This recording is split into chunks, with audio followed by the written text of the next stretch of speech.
Split ends on your beard hairs? Do you have them? Have you previously had them? Or should you just know about them for precautions for the future? Welcome, I am Dan C. Bearded. They call me the trusted teacher. And today, I'm going to cover everything you need to know about split ends specifically for your beard hair, which is a unique hair and a unique texture. We're going to go over what causes them, why you have them, how you can prevent them, and fix them if you already have them. Everything you need to know about this problem and why you should be concerned, but no worries, I am a coach of the year. And with that, we're going to come up with a game plan and you will be perfectly fine as long as you execute the plan. So please, stay tuned.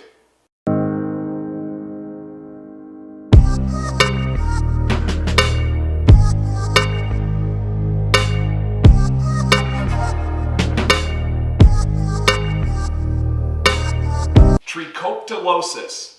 What is that? That is just a scientific name for split hairs.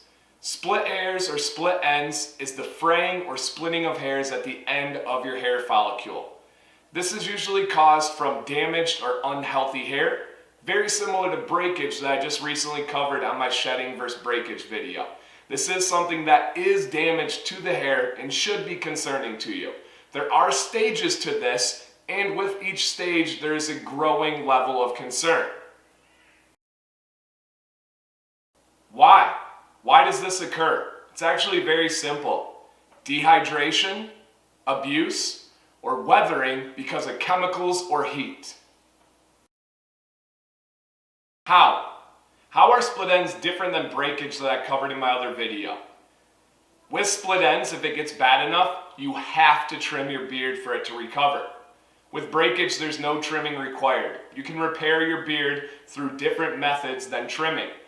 Now, if you have split ends, there are different categories and stages of those split ends. If it's early enough on and you catch it, you can repair it with the things that I'll let you know. But if it gets too bad, you do have to trim your beard, or that splitting will continue to happen and go deeper into the beard. So that is a major difference between breakage and split ends, is that trimming aspect if it gets too bad. And there is a misconception out there. I've heard even companies make statements that a healthy beard needs to trim to grow. That is not true. You do not need to trim a healthy beard for it to grow. However, you do need to trim an unhealthy or splitting beard if you want that to continue to grow and be healthy. But if you want to avoid that, just keep the beard healthy. Listen to the lesson. Listen to the teacher. Final thoughts. Drink water. Use natural products. Do not abuse your hair with too much heat or bad tools. Have you heard that before? Well, then you should probably listen.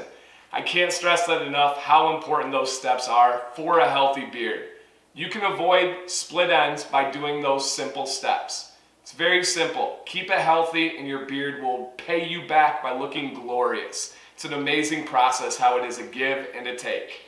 Question to leave you guys with: have you ever had split ends before? What was your experience like? How did you fix it? Do you currently have them? Are you worried about them in the future? Let me know. I look forward to hearing your guys' experience with this because I do get asked on a regular basis, especially after that breakage video. I had a lot of guys say, what about split ends?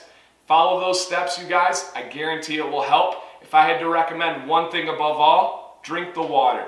You have to hydrate from within first to have anything matter that's coming from the outside. All right, guys, I hope you had another lesson. You learned something today. We want to keep those beards healthy so they look professional, presentable, and attractive. Thank you, guys. Dan C. Bearded, the trusted teacher. You have a wonderful day.